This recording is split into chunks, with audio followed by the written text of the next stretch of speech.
5, 4, 3, and we are live on both. Hello, everyone. If I'm going back and forth, because we are on two different areas right now, going live. Welcome.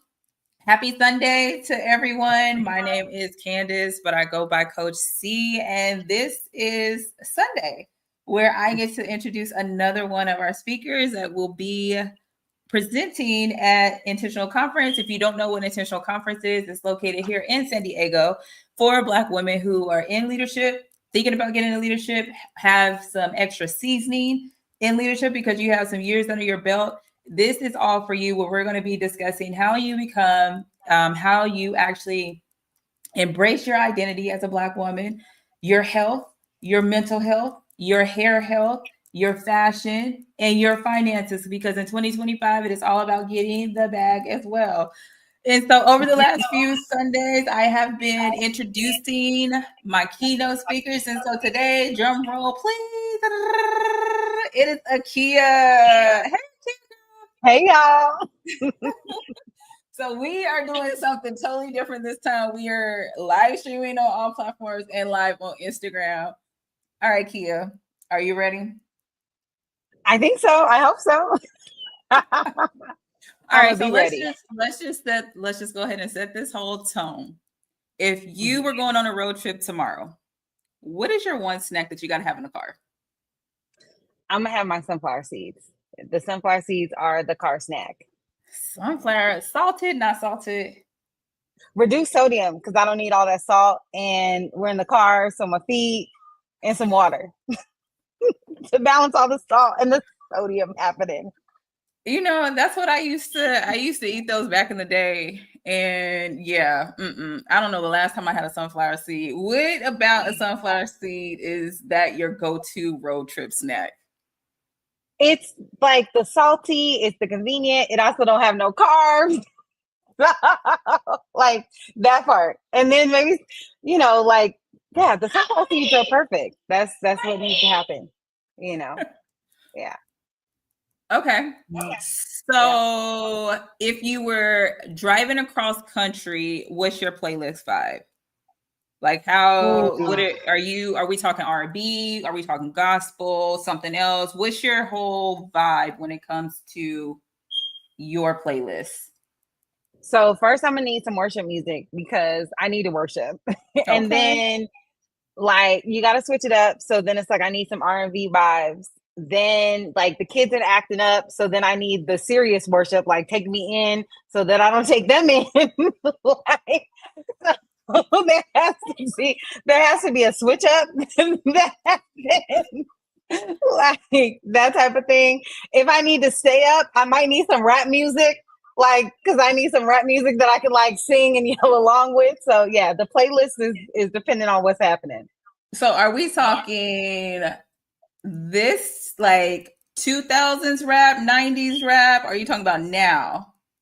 Definitely, like, because I haven't listened to rap music in a while. It's definitely like older rap, like Eminem, Lose Yourself. And then, but I also really like Kendrick Lamar, like They Not Like Us, because anything that I can like know enough to sing along to keep me awake, so to speak. Okay. Yeah. So I get it. So you need a mixture of everything. I think we all need a mixture of everything when it comes to like being on a road trip and everything like that. Yeah. So I told everyone, if you see me going back and forth, it is because we are streaming on two different things right now. So my head is on swivel. So Akia, what made you say yes to being a part of Intentional Leadership Conference? I think because one, I believe in the vision and it's needed. Like, I think that we don't talk enough about what it's like to be a Black woman in leadership, and then specifically what it's like to be in the 30 to 40 somethings, right? And even some of the young 20s, because Black women come up quick in leadership. Like we tend to do that. And so because we are educated and high performers and naturally all these things. And so I believe in that. And I also realize what it's like as a Black woman to be coming up in leadership and then also trying to manage mental health, like even being in the mental health field, trying to manage mental health as a Black woman in leadership, and felt like there's a need in this area. And we need to meet that need. And this is a great platform for women to get the skills, get the tools to help them to lead better, but also to lead better to where it's not to their own detriment. I think that's important, that we don't really talk about enough is it's literally like overworked, and not really acknowledged, for all the hard works. I always say that it seems that a lot of times is that we get put in kind of being the fixer, coming in to fix everything. And that's something we naturally gravitate to anyways in our personal lives. But we come in and being the fixer. And so when we are in that fixer role, what ends up happening is that we are not sitting in those meetings at that table where the decision makers are. So the only person that has exposure of us is normally our boss that we report to, our direct boss on that. Okay. So with your whole journey, because I know that you've been leadership and therapist. And so what is something that people would be surprised about? Ooh,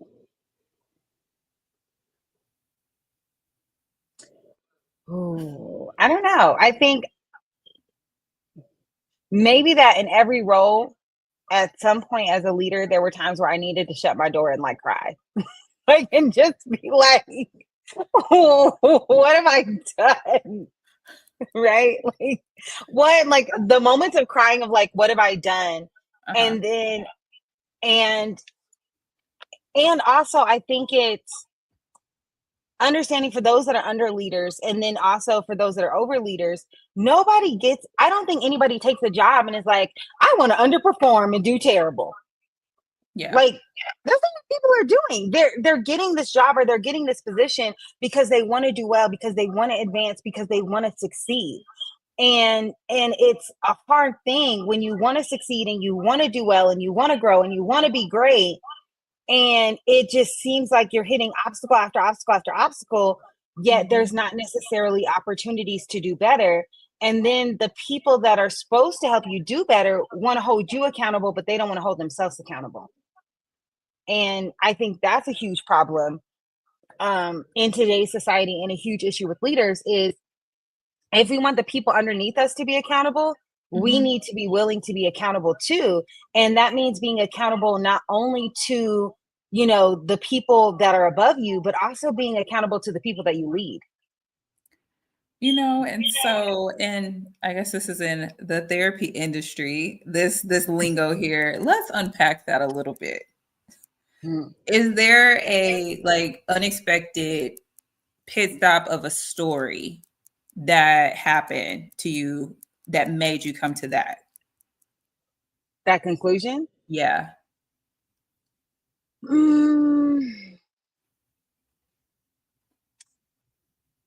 I don't know if there was an unexpected story. I think I spent a lot of my career working in government contracting, which government contracting is a weird beast, because in government contracting, you have the company that you work for that's contracted with the government.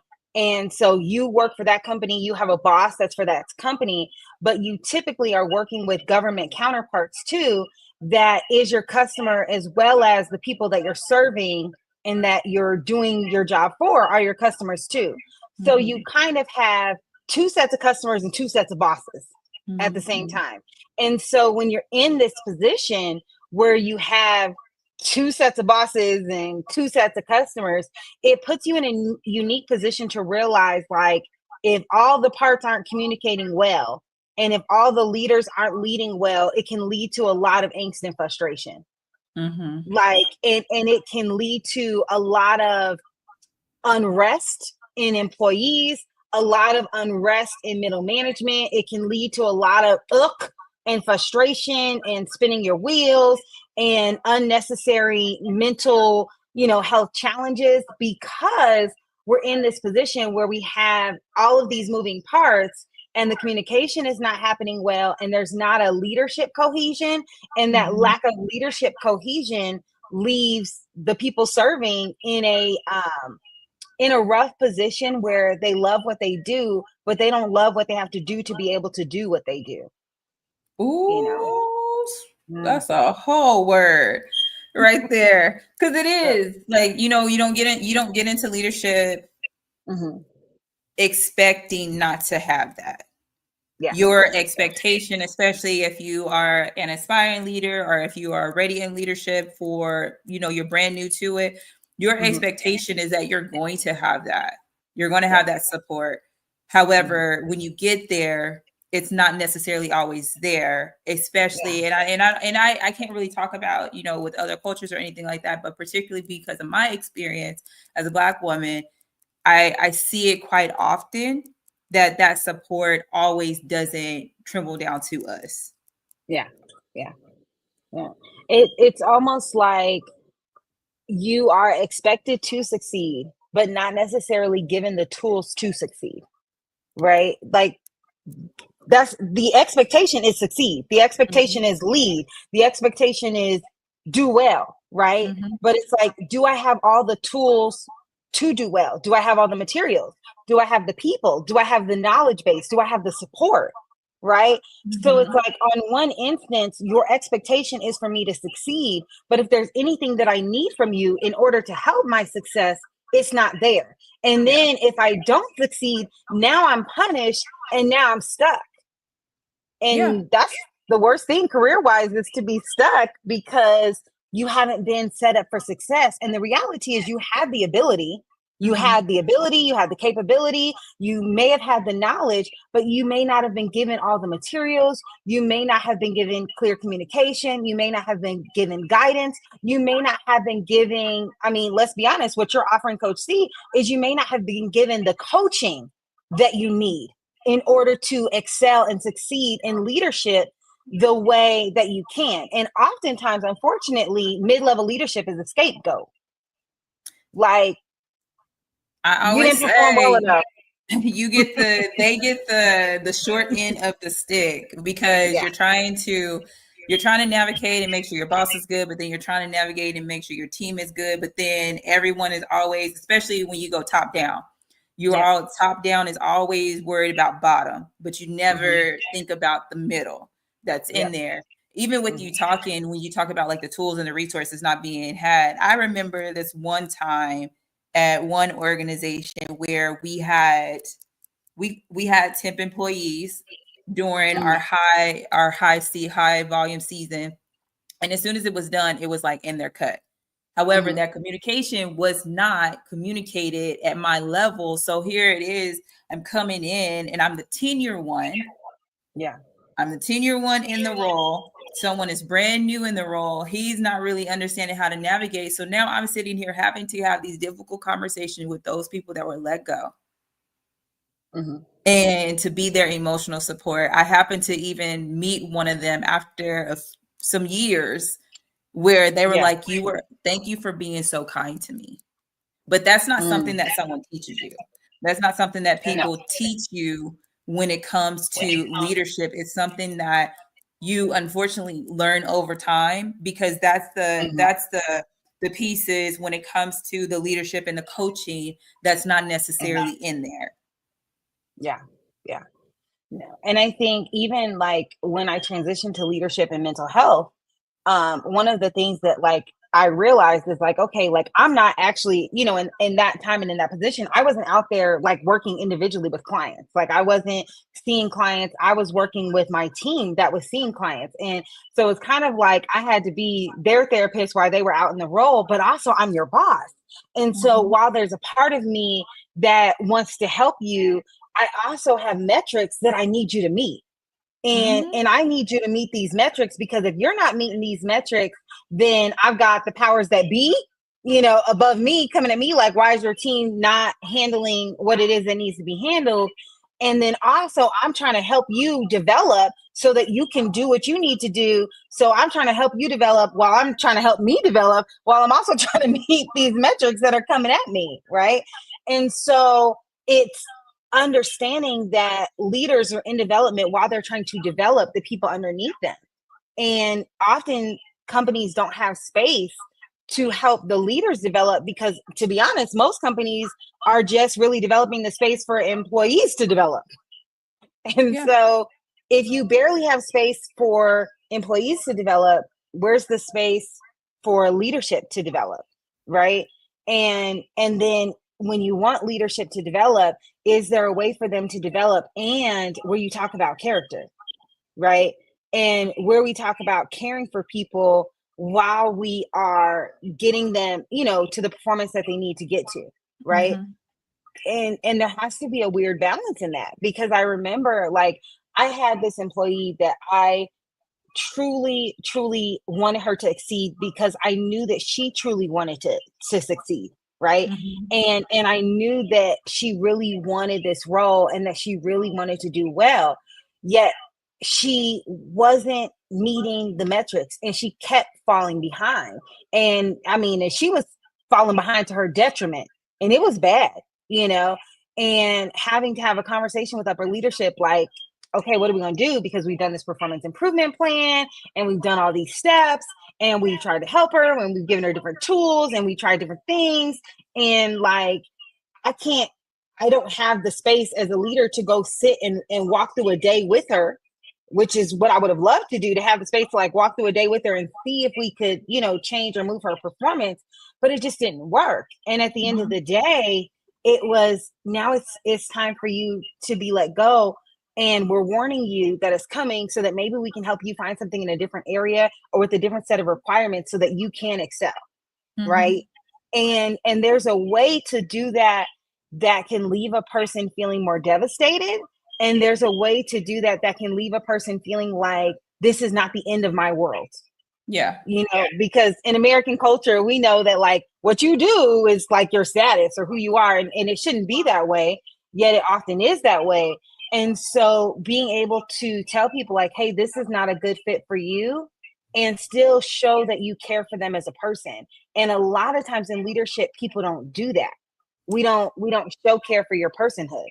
Yeah. Yeah. And I definitely want to touch on that, because even too, when it comes to being in leadership, a lot of the times conflict resolution is the skill that's missing.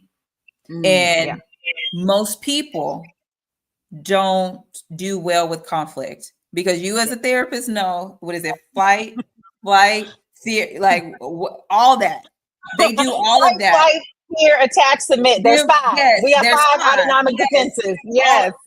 and so it doesn't mean just because you have this leadership title that Yeah. your automatically response is not how you respond personally. Yeah. And Yep. because of that, when it comes to conflict, where you have to have those difficult conversations, because over the last decade of me being in leadership, I've come to the point where it's more detrimental for me to sit here and fluff in your Mm-hmm. face and Yeah. say, oh, you're doing great. Oh, we're going to get you here. When in Yeah. reality, no, excuse me, but no, this is not the job for you. So Yeah. either we need to find you something where, for me, it's like, while you are here, let's figure out what your next pit stop is, your next Yeah. destination is going to be. And let's Yeah. then figure out what are some skills that you can be developing here until it's time to go. However, we are going to put a deadline on that goal, whatever that goal is. But Yeah. I know we're talking all about leadership. Let's go back into you as a speaker without spilling all the tea. Mm-hmm. What is something powerful that people can expect about your session at the conference? Yeah. I think there's a few things. Like, I think one, like when you're talking about like communication, and you're talking about like being in attach, fight, flight, submit, freeze, right? Mhm. There's a huge thing, like it seems small, but it's actually huge, is self-awareness. And we don't necessarily teach people how to practice self-awareness, and we don't necessarily teach people what self-awareness is and what that looks like. And Were you in that my apartment? Were you in my apartment? I literally, you'll see it later this week, but I literally talked about over the decade what I learned, and yeah, self-awareness was one. yeah. I think it, like, one of the first things that I teach like most of my clients, and I promise you, like, I think they look at me like, why are you giving me this assignment? But it's an assignment that I give myself too, is I ask them to check in with themselves 3 times a day. Mm-hmm. Check in with your emotions, check in with your mood, check in what level of distress are you in and why? What are your thoughts about yourself in this moment of distress? And I have some check-in questions that I ask them. I'm like, I don't care how busy you are. I always tell people, I'm like, everybody has 3 minutes 3 times a day to take a Mm-hmm. few breaths and to check in with yourself. And when we check in with ourselves, we can know, like, oh, shoot, like, you know what? Because I was running late this morning because I got kids, or because I'm frustrated because I have relationship stuff, or because my boss said something to me crazy and I'm still kind of about the way they talk to me. Mm-hmm. Like, I'm a little elevated. And if I can be aware enough to know that I'm elevated, I can be conscious and take some breaths before I speak so that I can still communicate well and not come off more aggressive or more frustrated than I need to, Mm-hmm. because I'm practicing awareness. And so it's really important as leaders that we're aware with ourselves and honest with ourselves, because a lot of times we're not honest. Like, I'm not bothered by nothing. I'm not stressed. Stop lying. You are stressed. You are angry. What they said to you did impact you. The way Mm-hmm. they looked at you crazy did make you feel some kind of way. You are a little more anxious because you had to rush to work this morning and you got some personal life stuff in the background that you know you can't talk to nobody about. So you are a little more distressed than normal. Mm-hmm. But if you can be aware of yourself and take a few moments to take a deep breath, or if you need to do a meditation to where you can compartmentalize that till 5 o'clock, Yeah. so that you can be focused on what you need to do at work, then you can be successful in your work and then be successful in your personal life. Because the reality is your personal life is always going to affect your work.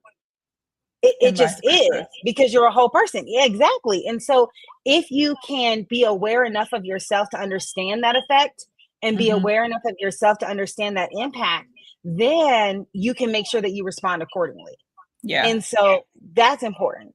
And then also, if we know enough to know our own triggers, like if we know what things make us upset, You know, that's, no, because I was talking to yeah, someone about that. And I yeah, told them that when it comes to leadership, and I had mentioned that, I was mm-hmm, like, I did an acronym for drive. And mm-hmm, one of them for the R is mm-hmm, recognize your triggers. And they yeah, were like, wait, what?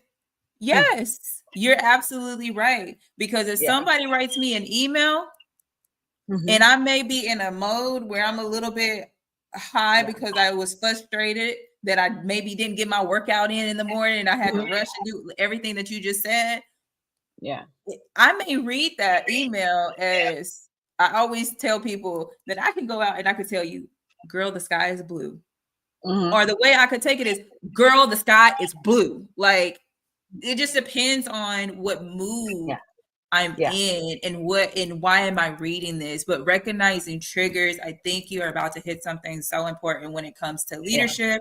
That is something that I talk about because it's not something that is really talked about, especially in leadership coaching, that yeah, you're not exempt. Because if yeah, if that one employee, just like you said, where you have to take the time to, pretty much, I always say being in leadership is like being an adult babysitter yeah, sometimes, mm-hmm, especially whenever you're having to sit down and to talk to the ones that are the ones that you have to coach up or coach out in this moment. yeah, But those triggers are something that really isn't talked about when it comes to coaching. yeah. And I think what people don't understand is, if you're in attach, fight, flight, freeze, submit, response, right? What that means is your autonomic defenses have been activated. And so, because I'm not going to go too into this, because this is a teaser. Y'all got to come, y'all got to come to the conference so that y'all get Is this that conference information. ticket? Yes. So what's important though is, what people don't understand is, if you're in that mode, if your autonomic defenses have taken over, what that means is that you are no longer, like, this is your brain. You are no longer using your prefrontal cortex. Now, instead of your prefrontal cortex, which is your thinking brain operating and telling you what to do, you've now been triggered. So now your amygdala, which is like a little almond sized piece of your brain, is now controlling what you do. And now you are in survival mode, and you're not in thinking, thriving, being successful mode.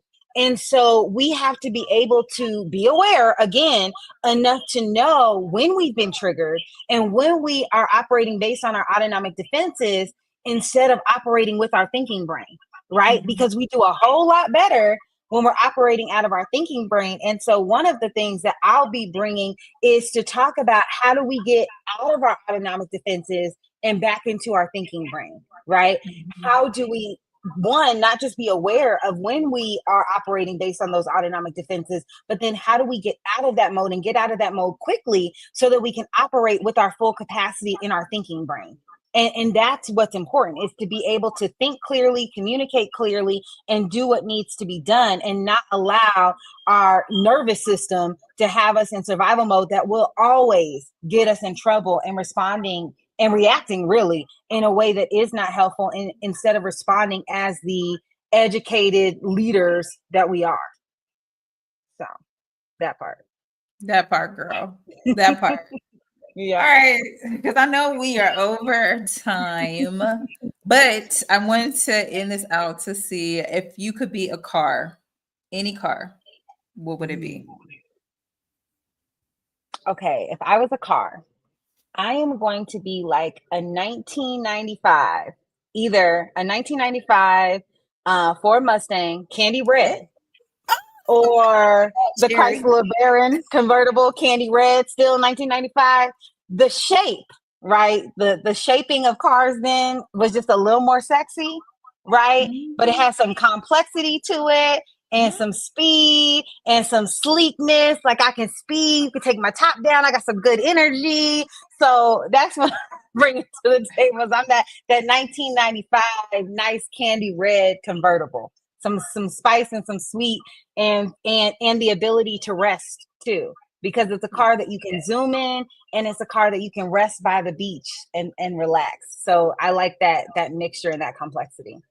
Okay, cherry red. Look, I had a cherry red Mustang 1095, it was 02, but I sure did get 3 speeding tickets within a year. Got kicked out. Look, that's a whole nother story. Got my Wait, did grandpa it get kicked off dropped the out? insurance. They got me going over 100 every time.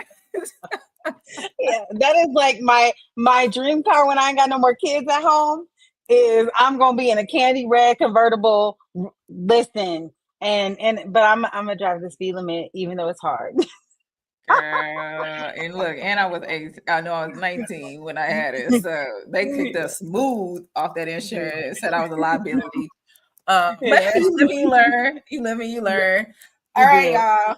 So that is it. If you are feeling these gems that Akia has dropped, even when it came to me talking about leadership, we have both been into leadership. She is my old workout buddy, and so we've had a lot of conversations regarding mental health and how important it is, and we've been able to exchange between when she stepped into leadership, me helping her out, and vice versa when it comes to mental. So if you are feeling these gems and you need to get excited about Intentional Leadership Conference. It is coming up. I'm telling you, if you're in the San Diego, LA area, you need to be in the room. If you are not, we do have it virtually for Saturday only.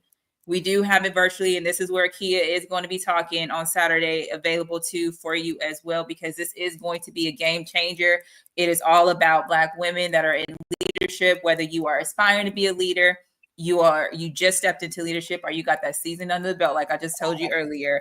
This is a place you need to be. But until then, we will see you all January 31st is when we kick off. If you are locally, if not, on February 1st until Black History Month. All right, y'all. Have a good one.